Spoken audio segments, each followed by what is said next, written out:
Good morning students, कैसे आप सब लोग? अच्छे ही होंगे। आज हम आपके लिए कक्षा 10 SST अध्याय फर्स्ट का टॉपिक है। इसमें हमने पिछली बार पढ़ा कि मौर्यकालीन शासकों का परिचय दिया। ये हमारा टॉपिक चला, मौर्यकालीन शासकों का परिचय दिया। इसमें हमने चंद्रगुप्त मौर्य और बिंदुसार को पढ़ लिया। हमने चंद्रगुप्त मौर्य की उपलब्धियां, उसका जीवन काल और उसके साम्राज्य के बारे में पढ़ा। फिर हमने बिंदुसार के बारे में पढ़ा। अब हम इसमें लेके आएंगे अशोक। ये मौर्य काल का सबसे महत्वपूर्ण शासक था अशोक।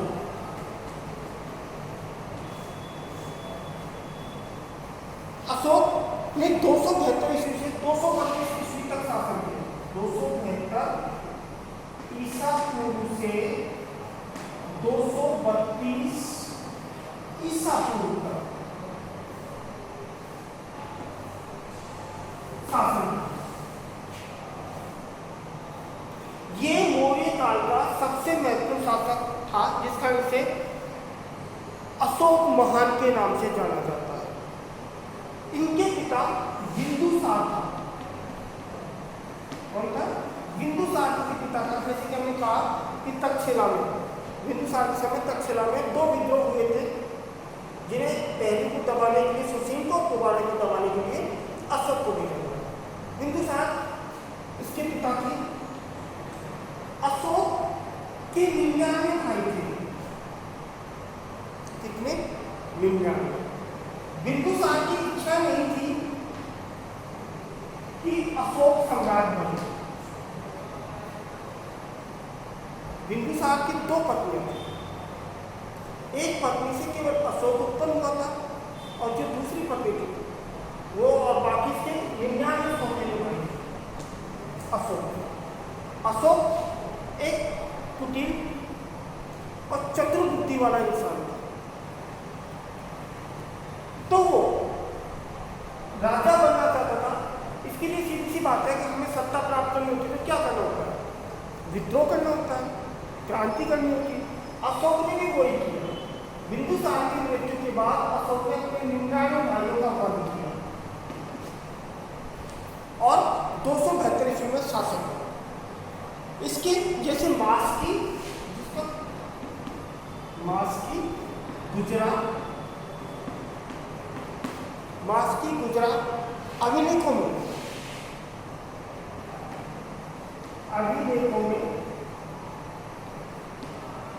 और पुराणों में अशोक को देवनाम प्रिय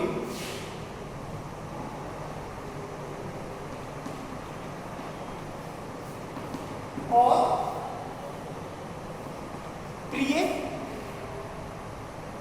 देवनाम प्रिय और देवनाम प्रिय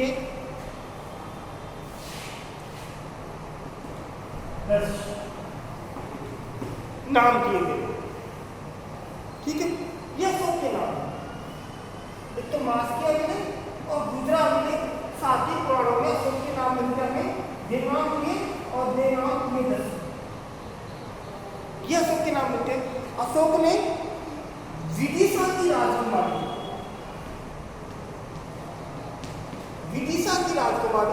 चारुवती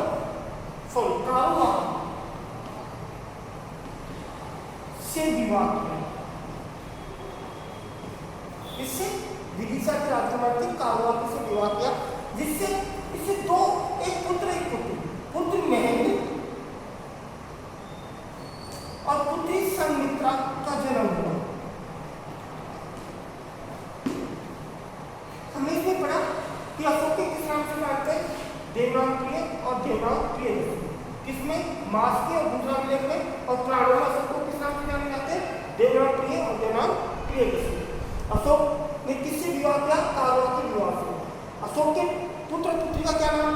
महलपुत्र और संघमित्रा पुत्री, जो किससे उत्पन्न हुई थी?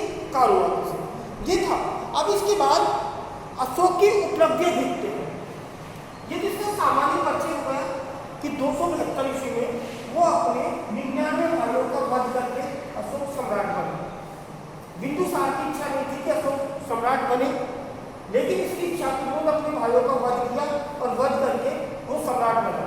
सम्राट बनने के बाद उसको मास्की, गुजरा में और पुराणों में ये दो नाम दिए गए, देवनाम प्रिय और देवनाम प्रियदर्शनी। ठीक है। इसके बाद विदिशा की राजकुमारी कारुआदि से उन्होंने विवाह किया, जिससे महल संघमित्रा पुत्र पुत्री का जन्म हुआ। ये हम इसकी बेसिक जानकारी की बात करेंगे। अब हम इसकी बात करेंगे उपलब्धियों की। अशोक की उपलब्धियां,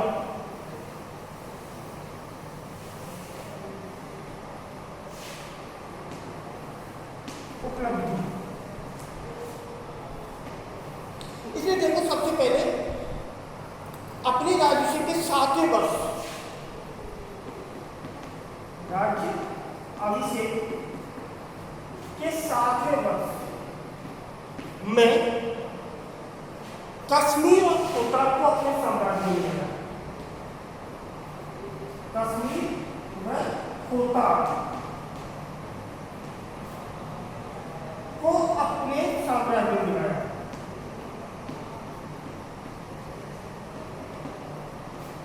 मतलब मौर्य साम्राज्य में लाया। इसको कश्मीर को और खोता को तब अपने राज्य के 7वें वर्ष, इससे 7 कम कर लो तब। दूसरा जो इसकी उपलब्धि है वो है इसमें 261 या अपने 261 ईसा पूर्व या अपने राज्य के 8वें वर्ष बाद, राजवंश के 8वें वर्ष बाद कलिंग पर आक्रमण किया। कलिंग ये अशोक की सबसे महत्वपूर्ण विजय थी। कलिंग कब? 261 ईसा पूर्व या अपने राज्य के 8वें वर्ष में इसने कलिंग पर आक्रमण किया। और कलिंग के आक्रमण के दौरान इसमें लगभग 1 लाख से अधिक लोग मारे गए। जब युद्ध समाप्त हो गया तो एक बौद्ध भिक्षु था, वो भिक्षु उपगुप्त, यहां से अशोक के जीवन में परिवर्तन हुआ। नहीं, इससे पहले अशोक बड़ा क्रूर शासक था, बहुत ज्यादा क्रूर। 261 में कलिंग या 8 में कलिंग युद्ध हुआ। कलिंग युद्ध में लगभग 1 लाख से अधिक लोग मारे गए। और युद्ध के बाद बौद्ध भिक्षु उपगुप्त इसे कलिंग युद्ध स्थल पर लेके गया। किसको? अशोक। अशोक को वहां लेके गया।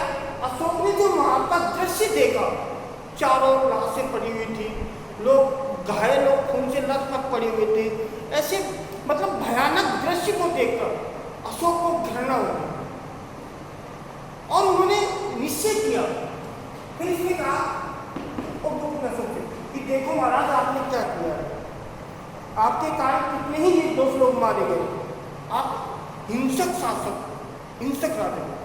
इसके वचन इसको कड़वे लगे, लेकिन उन्होंने इसका हृदय परिवर्तन कर दिया। उपगुप्त ने अशोक का हृदय परिवर्तन कर दिया और इसने अहिंसा के मार्ग को अपना लिया। कब? कलिंग युद्ध के बाद अहिंसा के मार्ग को अपना लिया और निश्चय किया कि मैं जीवन में कभी युद्ध नहीं करूंगा। तो यहां से इसका हृदय परिवर्तन हुआ। उपगुप्त के प्रभाव में आकर उन्होंने बौद्ध धर्म ग्रहण कर लिया। अब ये पूछा जाए कि अशोक ने बौद्ध धर्म ग्रहण कब और किसके प्रभाव में आकर किया, तो कलिंग युद्ध के बाद अपने राज्य के 8वें वर्ष बाद कलिंग युद्ध हुआ। उसके बाद बौद्ध भिक्षु उपगुप्त से प्रभावित होकर अशोक ने बौद्ध धर्म ग्रहण किया। क्लियर? अब यहाँ देखते हैं बौद्ध धर्म के उत्थान के लिए फिर क्या किया। फिर अगली उपलब्धि आ जाती है तीसरी।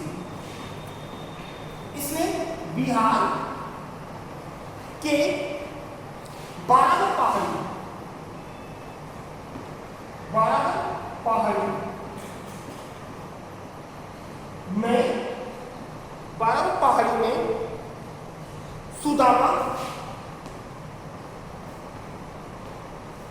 चापा,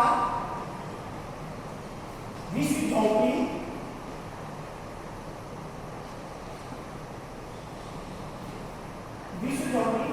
कर्ण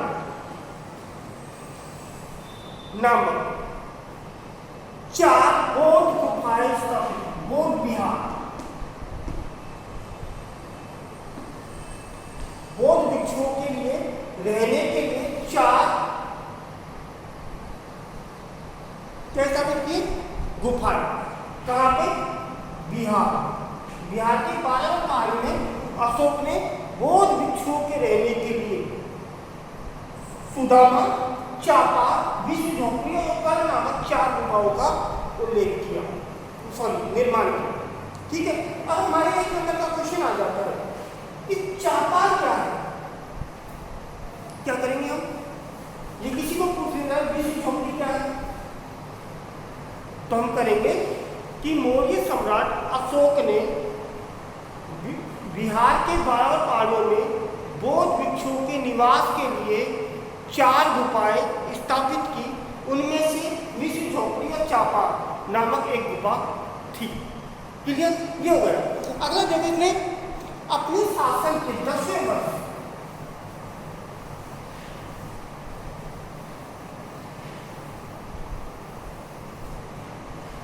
अपने शासन के 10 वर्षों में लुम्बिनी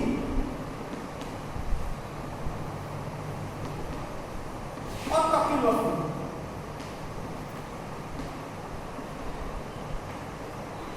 शासन के 10वें वर्ष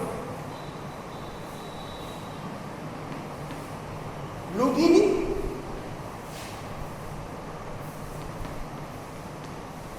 और कपिलवस्तु की धम्म यात्रा। अब ये जो दोनों स्थान है, ये जो गौतम बुद्ध था, बौद्ध धर्म के संस्थापक गौतम बुद्ध, ये उनके जीवन और मृत्यु से जुड़े हुए स्थल थे। तो इनकी यात्रा कब? शासन के 10 वर्ष में। ये पूछा जा सकता है अशोक ने लुम्बिनी और कपिलवस्तु की धर्म यात्रा कब की? अपने शासन के 10वें वर्ष में। ठीक है, अब 20वें आगे आता है इसमें एक काम किया था, रूमन दई अभिनय, रूमन दई अभिनय,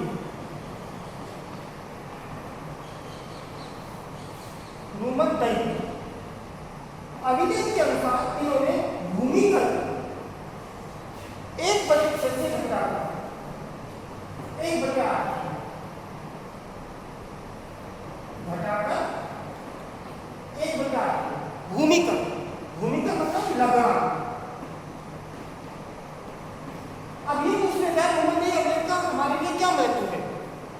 तो रूमन दई अभिलेख का हमारे लिए महत्व के इन्होंने अशोक ने इस अभिलेख के माध्यम से भूमिकर 1/6 से घटाकर 1/8 किए। भूमिकर का मतलब होता है लगान।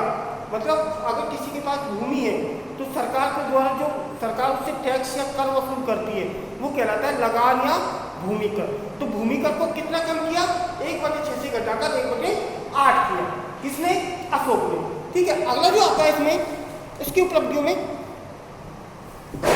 अब हम देखेंगे धम्म।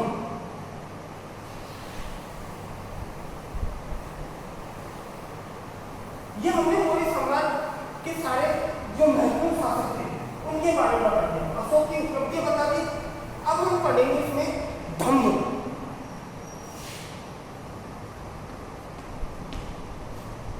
धम्म क्या है? ये हमारा अशोक से संबंधित, मौर्य काल से संबंधित है। अब ये है कि अशोक ने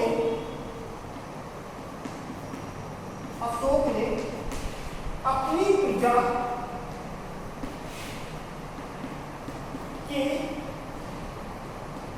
नैतिक उत्थान के लिए जो नियम या कानून बनाए, उन्हें अभिलेखों में धम्म कहा गया। क्या समझे हम कि अशोक ने अपनी प्रजा के नैतिक उत्थान के लिए, अशोक ने अपनी प्रजा के नैतिक उत्थान के लिए जो नियम और कानून बनाए उसे अभिलेखों में क्या नाम दिया गया? धम्म। ठीक है। अब अगला जो है इसकी धम्म विशेषता देखो,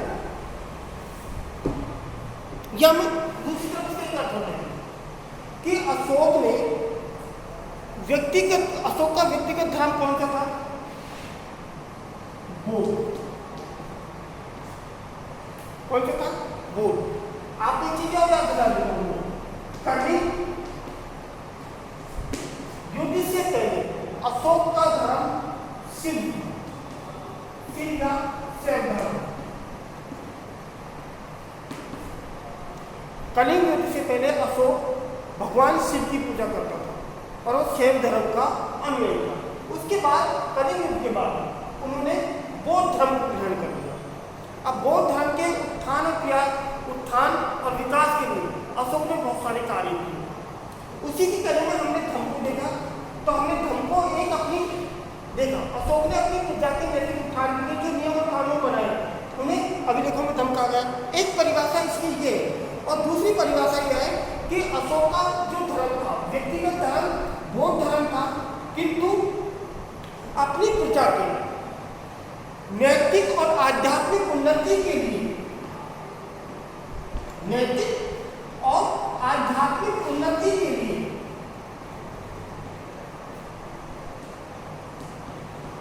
अपनी प्रजा के नैतिक और आध्यात्मिक उन्नति के लिए जो धर्म पर, जिस धर्म पर जोर दिया, जिस धर्म पर जोर दिया उसे अभिलेखों में धम्म कहा गया। क्या समझे? अशोक ने अपनी प्रजा के नैतिक और आध्यात्मिक उन्नति के लिए जो नियम कानून बनाए गए या जो धर्म को अपनाया गया उसे अभिलेखों में धम्म कहा गया। अशोक ने अपनी धर्म की परिभाषा अभिलेख 2 और 7 में दी है। ठीक है, ये तो हमने धर्म की परिभाषा या अर्थ पढ़ा। अब हम इसकी विशेषता पढ़ते हैं कि धर्म की क्या विशेषता है।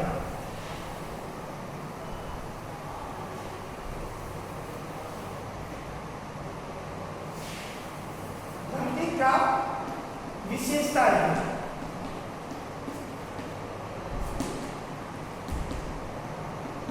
पहली बात, मानव मात्र का कल्याण करना।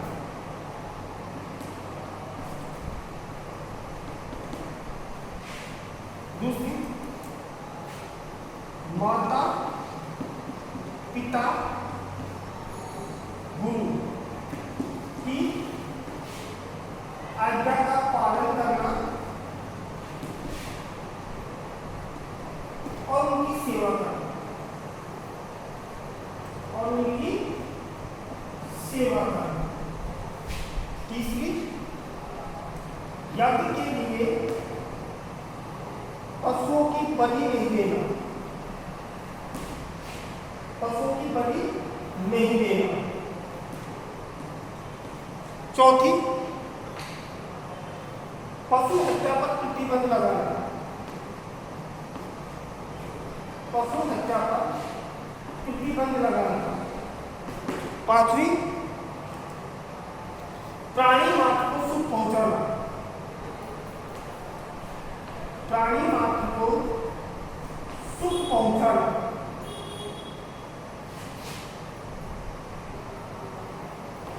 प्राणी मात्र को सुख पहुंचाना। छायादार वृक्ष लगाना। छठी, छायादार वृक्ष लगाना।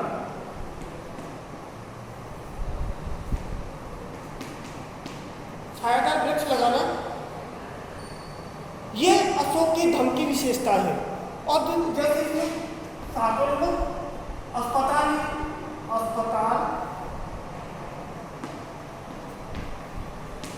और सराय खोलना, यह अशोक की धर्म की विशेषता है।